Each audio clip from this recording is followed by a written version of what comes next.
in our lives, in our church, in our politics, in our marriage, in our economics. This is where the heart of the bishop is, mobilizing everybody. Mobilizing everybody. Chorus, are you going to sing it again? So at least Ankole can stand up again, because that's my job. I've come to mobilize you to worship the King. To worship the King and call Jesus King. Call him King and honor him and give him a life. Yeah, I can see you are laughing. I love it. I love mobilizing people. I love bringing people to this man, Jesus Christ. And that's why Sheldon loves me. Because I mobilize people. I'm a mobilizer to worship Jesus. You're going to stand up and all of you will sing King of Kings. King of Kings. King of Kings, forever and ever, hallelujah, hallelujah. Lord of Lords, forever and ever. Oh, the key. Oh, come back again.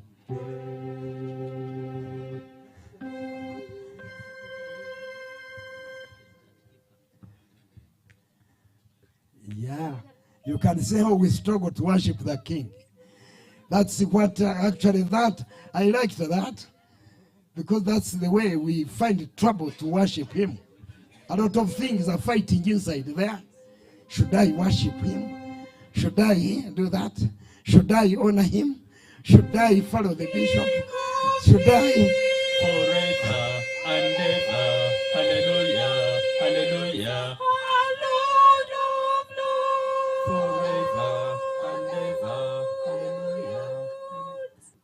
Oh, hallelujah. As you stand there, he's the King of Kings. And he is the Lord of Lords. Please take your seat. And I will conclude with a few things about David, and then we will be done. Yeah, konka mwachireba. Mwareba kwaya kuyaremwa.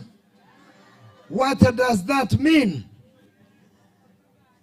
Konka bagezaho babanzaje bakoraje munonga mbatero mungaro. King David is a musician. King David is a musician. And you know, give me good music, give me good sermons, give me good preachers, give me good music, I'll give you a good church.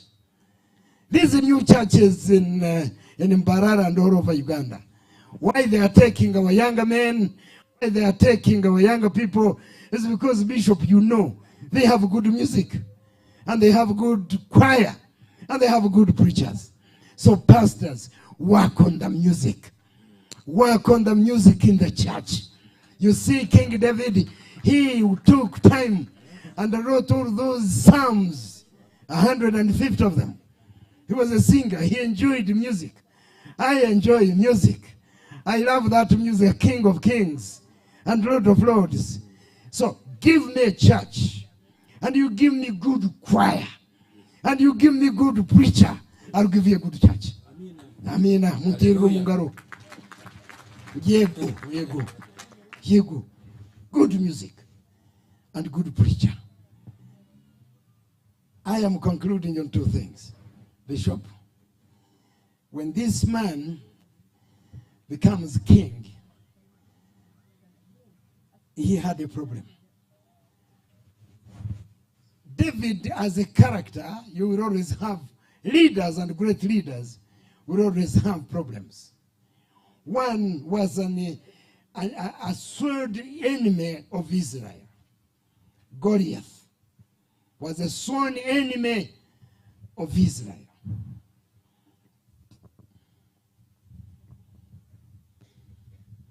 And I want to take you, and I want to think to you to think, who is the greatest enemy of your marriage?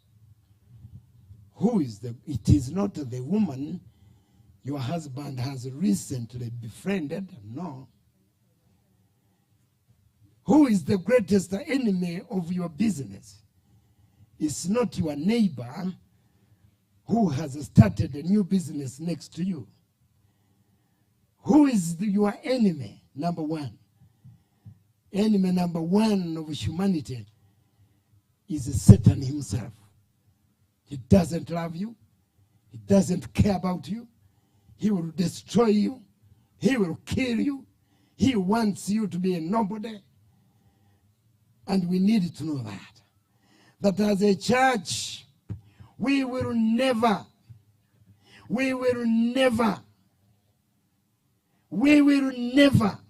until we go to heaven. That's when we cease fighting evil. Evil is a part and parcel of life. Actually, politicians have to struggle to decide between a lesser evil and a greater evil. That's what politicians tell me. Here is a greater evil. Here is a lesser evil. Most of leaders in the world will go for a lesser evil, but it's evil. God help us. What with David, he never played games with an enemy. He never played games with Goliath. He never played games with Goliath. He was a little boy, but he knew the enemy. And he knew the trick. He knew who has the power. And he said, I'm coming to you in the name of God. You know, we Anglicans, we have been made to believe in this God who is so gentle, who stands up and sings nicely, puts on a new good suit, puts on wonderful shoes, comes in the church and high-heeled shoes, and it's in a nice church. The Anglicans, we have been spoiled about that. We've not experienced the real power of God, the real power of victory. Victory is in the real power of experiencing God in his power. There is a Goliath outside there. I have my Goliath. I have to fight my Goliath. I am a bishop. But I have my Goliath. I've got my Goliath. He's never sleeping. No. No. I'm going to Burundi, and I love beautiful things. Hangana hachimanya na stand na hachimanya. Unyeni nkunde bintu birungi. Ndiyo ninza Burundi, kutuba tuka airport, ejo mukazi wo Burundi. Kazi murungi mureba. Ruhanga wanje ogwa kabonera kandi na Mary kirunja gumananye hehi namugambira nto mukazi ugu mukazi warabahugu kandi akayarabaho burabaho. It was window shopping. It wasn't a real thing. It was window shopping. Konko mukazi mukurasa magura abasheja no mumanyuku mukazi yakora baho rebe nyuma oreba guma buno orebe byo bitege oreba ibyo size ko arkwingana oreba uko ari ohura wateganisibwa ogumana oreba yo ogumana otayerisho. That's our Goliath, or men. That's our Goliath. Mwenu kanoni akata kabere kanoni kuri narebirogu nkanta kushwera iwe nkanta kushwera iwe no nkani njana nuko. Now I'm sitting in a plane. She comes and sits next to me.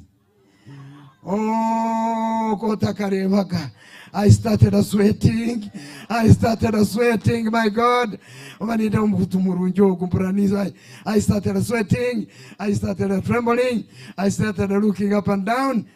There you are. The battle. Urutaro rwakorachi.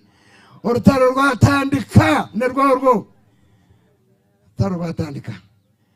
Konka flying at Wamarakush, Regerengari, Victoria. I remembered the word of God. I remembered that I'm a saved man. I remembered I'm a child of God. And I looked at her face to face. I said, I am a reverend. I am born again. I'm saved. Jesus saved me. Hallelujah. If I was not saved, nkani nshambanira Burundi. Mera kataliyo. And I had the dollars. I was on a mission. Bakaba ntumire nkoko nabagambire. Ntakabere bishop. I was working with an organization. And I was a big man in the organization. I was a director. So I had the dollars with me. Kurinogira ngo ti Yesu. Nkani nshambanira Burundi. Mahano gangwera. And you know, when we are landing in Burundi, do you know what she told me? She said, ahansaho hariho major ni boyfriend wanje ntotyo. Abanyarwanda batikagira inkuru. Ntotyo. Ati kandi ati hariyo na Lieutenant Kano. Ati niwe n'umwana wanje. Konka fane mbuza wito ryomuki. Ati nyowe urukureba. Nyina abana batanu. And I'm a Somali, by the way. She wasn't even in Burundi. This is Leia. Hey, of layers. Hey, to give you. Hey, to give you. Of layers. Niteza, Veshaman Teza. Nimbere kamwe chizibu chomu Kristayo. Echizibu cha David. Echizibu chanje. Mkomwe mbezi yabo ryoha. Yabo ryoha echo echambase no kujunwa echizo cha kabiri. He was persecuted by a man called Saul. Konka basheja mu munsomu ntubugane ebintu. So akabanza kuba munywani King Saul akaba munywani wa David. Bishop, you know it. But out of nowhere turned the enemy. And pursued him from 1 month to another month. Pursued him persistently. This is a problem. I am talking about David. How does he handle an enemy? Enemy number 2. Pursuing you for every day. Every day. Every day. And when an enemy comes walking to you, coming towards you, you want to stand up and fight him. You want to stand up and get all the energy and get all the strength that is in you and fight him. You want to get all the guns and weapons that are available and fight him and shoot him. Because that's what we do, we human beings, when we are faced with enemies. I don't know who is your enemy in Mbarara. Muntu kweto muziguwa tukani tuburanye wana na Dr. Muhima omutawu naho omukaza kaizira harurare aizire hone chupa echuperu burogo omukazi ogo yajunwa yagira to burogo obu namburete iro mukazi oliya nkutura rwo mukanisa muho burogo mwite. We were preaching at Makerere University. Tienda mugambizi na n'umushago w'Ankole akana akora mu engineering section. That day when Bishop Festo was preaching, the guy had just walked from area park ya West Nile, Arua Park. Akayagura embundu. Ubwo mushaija no mukristayo tinda mugambizi na arukushoma mu kanisa. Akayagura embundu aha park ya Arua hariya. Iwe minister echo kimanye insecurity ryo munsomu harimwe mundu nyingi abantu baine mundu nyingi and they are very cheap. Akajiguzire mitwari eshatu and he had bought a gunman to kill somebody. But the mighty power of the cross, Bishop Festo kuyabulire tukareba omushaija naribata nagira ati najunwa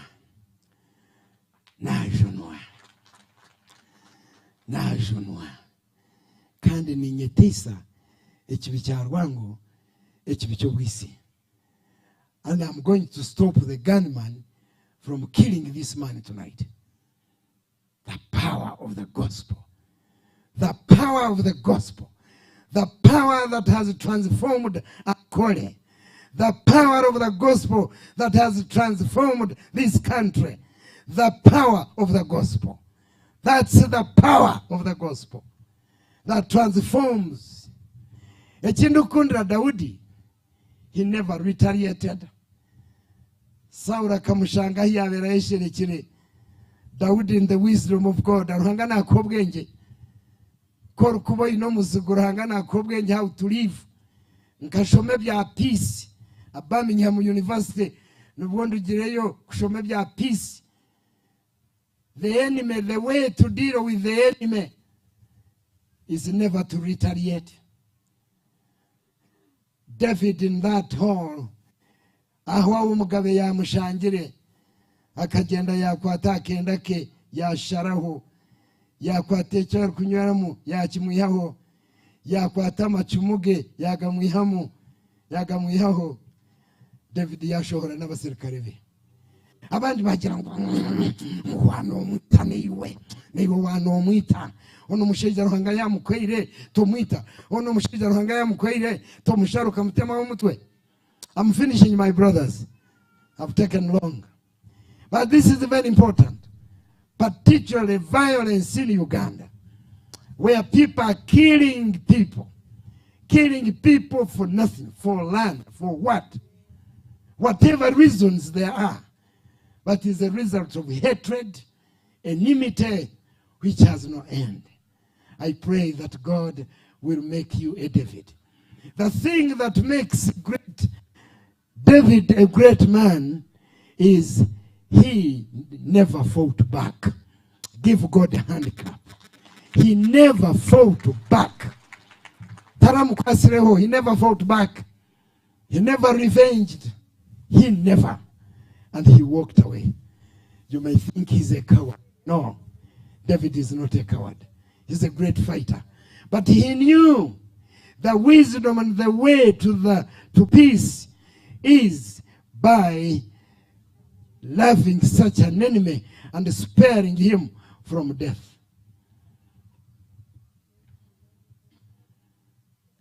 He never fought back.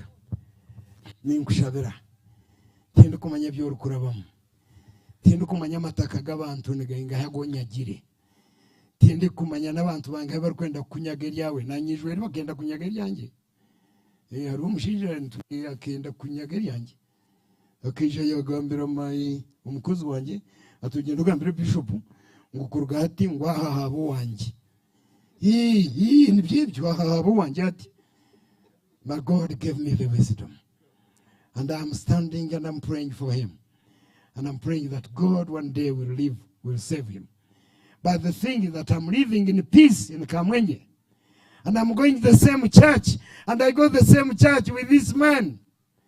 And I sit in the same parish council with him. And we sing and we praise the Lord with him. So, abahuri shimimwe mutabini. Abahuri bwa bishop bwa ikempaka. Nanya nimbwenda. Nanya nabantorana. Ranga kukwetera uyo no manyo tonguranga kwesire kuba bishop. Nabo ko kubimanya tuceceka. Yigira hari Daudi. Uyigira hari mukama wetu. Who fight back. Abahuri byitu. Tindukwenda kuburira abahuri umesho ga congregation. Kambariki sparing. Shall we pray? Shall we pray together? Yes. Lord, I want to be like Jesus in my heart. In my heart. Lord, I want to be like Jesus in my heart. Yes, Lord Jesus Christ. You are the one that raises up people, creates and raises and gives people character and creates men, women, and gives them a new way and a new life. We love the word you've spoken to us. Through the servant, we want to be like. Want great men in our homes. Want to be great men in economics, business, successful in academics. Lord, we want to be like Jesus. But sin entangles with us. Ekibi nikituteganisa, amahari nigateganisa, rwango netuteganisa, abari kutwendesa nibateganisa, abari kutuhiga nibateganisa, abatari kutukunda nibateganisa. Konka twantureba Daudi ukwiya kwasira umugabe Saulo tararwine nawe taramwisire no buyagizire chance yo kubuyagize kumutera kamutema ho mutwe.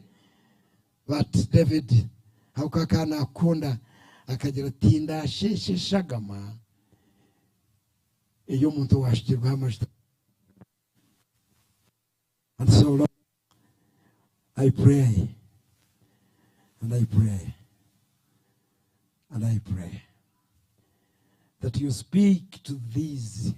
And I'm not calling any one of them to have enemies. You may not have enemies, but you have your problem. You have a problem hard of sex. You may have other problems.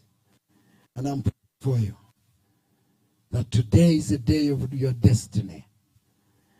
Will you pray with me? I want to pray for you. Just pray quietly in you. Pray after me. Oshabe nanye oruga nimkusema Yesu naho urebwa naho nakwatuga nyenda kushana Daudi nyenda kushana Yesu nimko mutima gwanjye onsasire.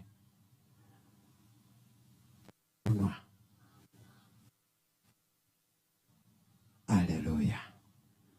Amen.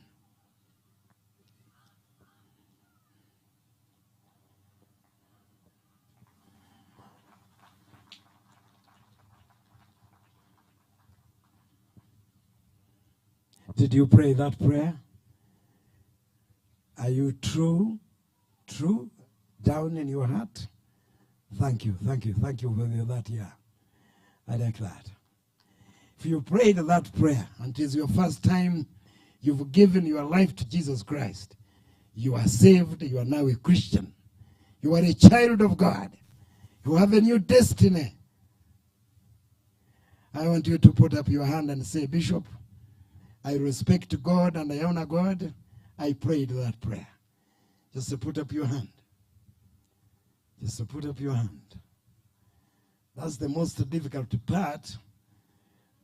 Okay, thank you. Vanachila. Otomkono gwawe higuru. Kora be washabe sare ejo. Iyo kusasirwe vi. Babare. Hari umukono gunanare boko mwebare umubana ningureba. Umbasigaze ningureba. Hariho n'abandi nagutanze nukutukumira. I know it's a very hard. It's a hard time. Babare. I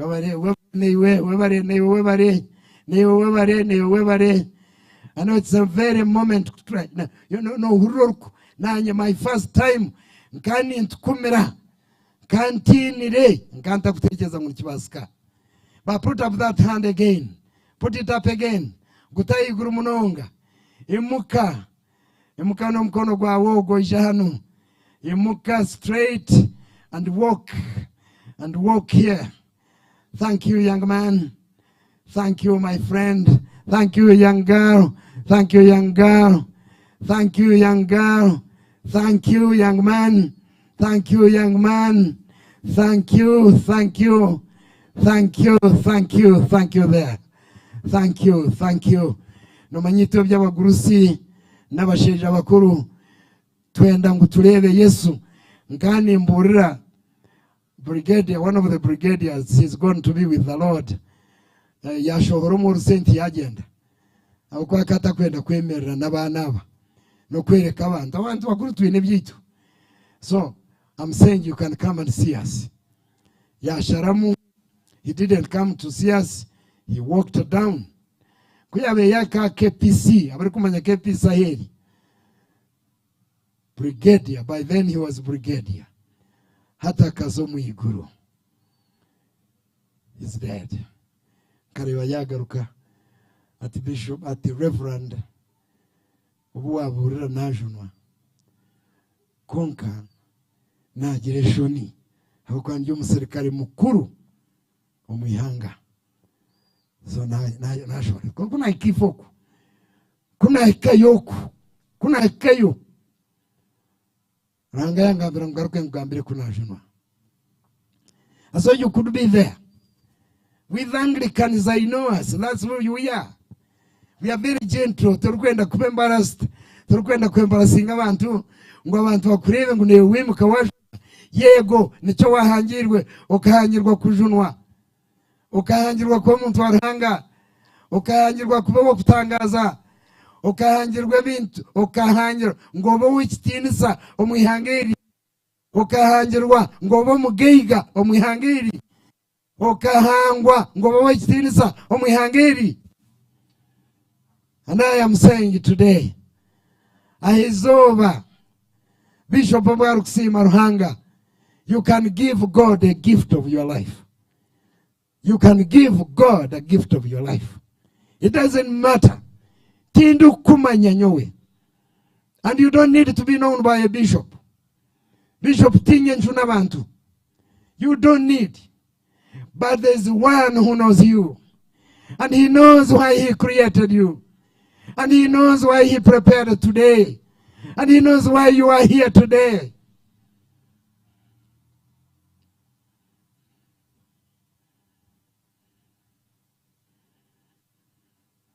Hari abagwire. Wargo muhanda wo kujunwa. Ukaba nujunwa. Brigadier akangambira ati ndimbara high school nkanjunu. Atukuragira umaye nago. Can you imagine? But today I have come back. Today I have come back. I know you are there and you want to come back. The Spirit of God is telling me you are there and you want to come back. Tuyo mukanisa okwisingiro omukazi yajunwa. Ombintu bimuteganisize munonga kamba gambere basheja mwe. Musheja wakagenda arya hero. Kunko mukazi ogwabe nashambana na buri muntu. Yes, you are saying hey. Ni byebyo. Byebyo. Byebyo. Mukanisa rumu kunka no shambana. This is a Thanksgiving Day. But on the Thanksgiving Day, nituenda children atware ruhanga echoncho. Atware ruhanga majesha. Tukoseo. Hey, you take a harvest to God of men and women whom you are leading to salvation and to Jesus Christ. Mbaba bana, ijoba shabse. Ijoba sabire. Hallelujah.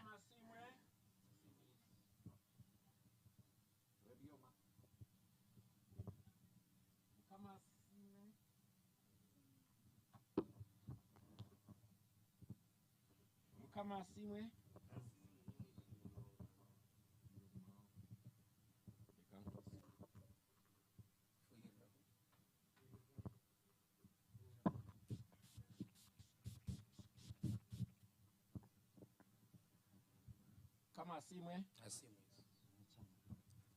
ebyoma nabyo kibyatukora rero kandi gamashanyarazi haturiya generator imbabazi mukama asimwe katere mukama mungaro mnonga. Hallelujah, amen. Yenda kusima Ruhanga bw'ekigambo kya Ruhanga kana nimbanza no kushaba mukama kwete isaba ko wishemwe yanga mahumunoonga kana mukasheshe yayigizire ngo iwe tinkuza kugambaho iwe ngakuyafikayo bambe cyamurema. Of course cyamurema onkana ni shobe byahandikirwe Isaya nkaga nina mukaga ngwe byo kushikirira kwetu nika ekijware kisesikere so danye bikunde mani bingi mwongere kunshabira nani nyongera kushaba mukama nanye kongera kunkwasa ombuhereza tikintu cyorobi nko wishe nko kuyanashobora konke kigambo cyo kundo kujunwa ekyo cyo nyenda kubagambira bishemwe nico nkozeseza munongo wishe mwogo mukama akamuhe kiconco ebiconco bitu tubirikushana tubirikoraje tubirikushana mukama akakumuhe kiconco cyo kushobora engiri cyo kubura engiri agenzere yazo mu Kisiyoro secondary ishomero ryo na rijunure kandi babiri bakimanyisa bajunurwe hari abana kujunwa ubundo kariyo konka abirana arona ba boda ababiri batushendekerize kutwakira mu secondary batutwara batuyo mu secondary batutware ombrisa hajunu 12 deba chaplain wako bamaje kandi okujunwa riyo so nyonyi no kwikiriza ngo hey nabantu bari yahaba mukamarhanga yakwataho hey nabi yakwataho mwakira konka obukodi wa stand bwingi kandi ekindo wishemwe egisamoni eriyo mu districts 22 egi radio bariyo nibaturikiriza abaju noko ninyenda kubagambira mweyongere kwehereza mukama kandi mweyongere kuhamiza kimwe Yesu ogo umwayakira bwanyuma yengereje imwahurira na yabajunira kimwe kora wagaruka mwe sharejo ahorhona yabani kabare yabani kasese yabani Fort Potro yabana nabasembabure nabone bagikwata na YouTube hari abari yaheru so ejenjiri te yabahonka twaza kushabera abantu aba kandi twantu bashabera turukendera niza kubashaba bazenyuma ya tenteji nko kuyagamba kora aboriyo niwo mukamara hangoma bari yaha kora yakwataho wajunwa tokwenda garuka yo mkayawe nko kuwija ombebiye biwiziramu niza kushaba niwe mpora kutaratandike waiza kuhaho iyo ekiconco cyawe niwoze nyuma ya tenti ogambere timu ngubuzima nanyi zoberi nayehereza mukama hine bibire bindemerire hine bibire bingangize hine bibire bintungamire nanye narha nayehereza mukama izoberi tinzakarkayo nko kunija harakeshongora kitubire into eshongorokwe abantu nibajunwa Tindija kugumanko kundi Tindija kugumanko kundi Mukama wanje Yesu yabari hamwe nanje Tindija kugumanko kundi Atushabe Mukama arahango bushoborozi ubona twenda kusima bwengiri yaweje N'abantu bawe babija habe wakwataho ni kushaba mukama oyongere kubarindo oyongere kubebembera yebari shari bagarukamu iyo kwehereza kandi mbashabera obajwe kamani gawe menji obahereza ubusinguzo burukorga hariwe kandi mukama ekigambe cye kitwahurira naba bari yokwe umyanye tarukushana mukama muri Uganda na heru yayo aba yakire kigambe eki mukama obajune beteyise bashemeze kandi babase kwijagambira hondisho mukama nitwe twena bahurengereje otwere kugira ebiwatu egesa kukugarukira no kwetisa ahitumire twine enzika ubundi amituma yitu twine abandi abitwinire binega abitukora abitukugira omunama otwere kwetisa no kushemeza tubakunde tureke kurwana mukama otwere obutakagira enzigu abatahi bitu nkadawudo kuyabiri tubase kusingura kandi ombuhereza bwitu itwabahereza bona bino bujunanizibwa tugira umutima gwa rukundo ogukuturetera twakunda abantu abiturukuherezamo mukama ugumize muno utabura no twebembera izina lyawe lyengere kwawe kitinisa no kimbisibwa Kristo kama witu omchagwara ngo bushoborozi bona tateitwe no mwana n'moyo kwera gumeni imwe banamwe n'abantu ba mukama bayakira Yesu kandi omchagwa mukama ogo gugumeni imwe abe mukama rahanga yakwata hamitima yanyu obundi abagira obwoba narukutina amisho g'abantu omuchogo kwebembere oyakire Yesu kandi basegambiraho timu eyaza kuza enyuma ya tentage omuchogo gumeni mumwena hati nebiro byona mwana mugenda tindija kugumako kundi tindija kugumako kundi mukama wanje Yesu yabari hamwe nanjye tindija kugumako kundi tindija kugumako kundi tindija kugumako kundi mukama wanje Yesu yabari hamwe nanjye tindija kugumako kundi. Hallelujah. Praise the Lord. Kasiterera hango mungaro nakaro ko kushemerwa munonga ahabwenjiri yekitini seje yitwahura. Hallelujah. Twagendera nteza aza mutatina.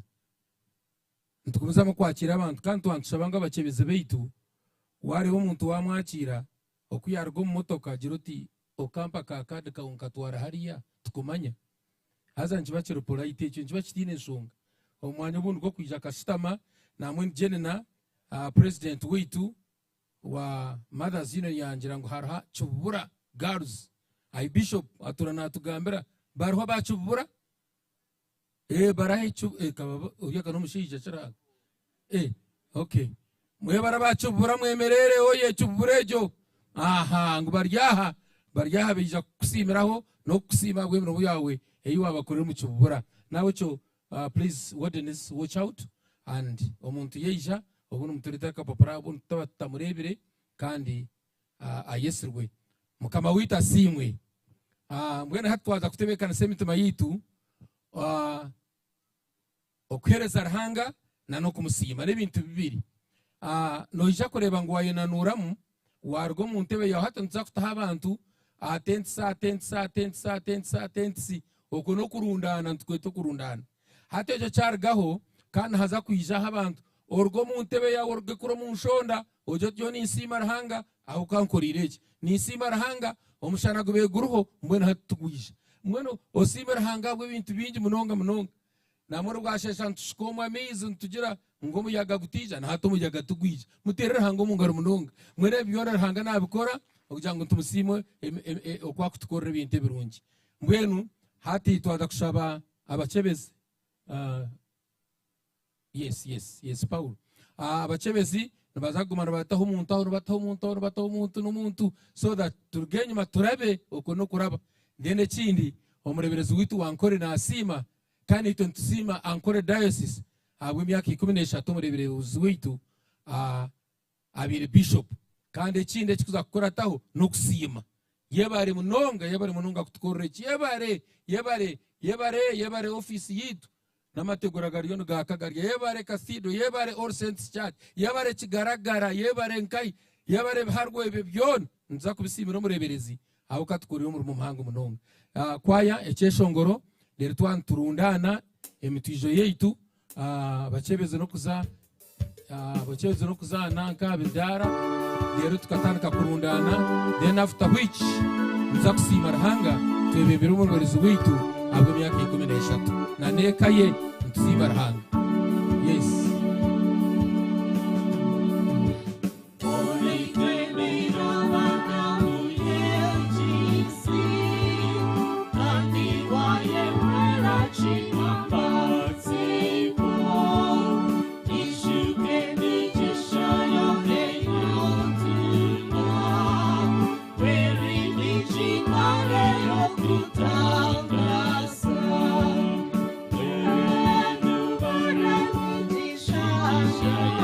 kuraba ntuza kurakukaho ekintu cyote bakanise kuraba ninga kuhereza rahanga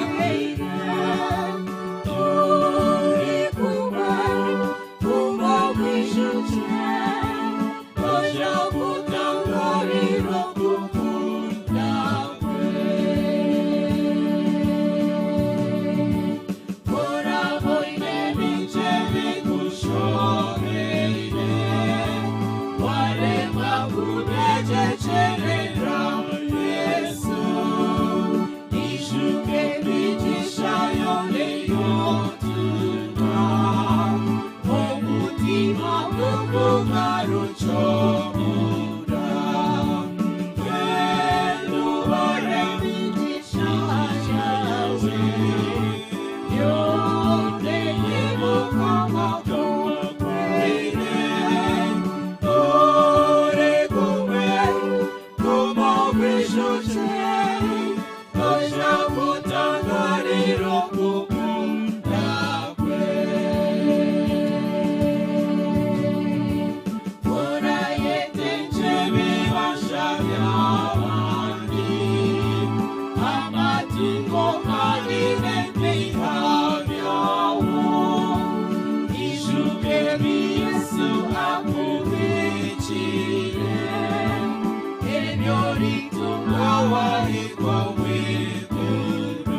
Shut up.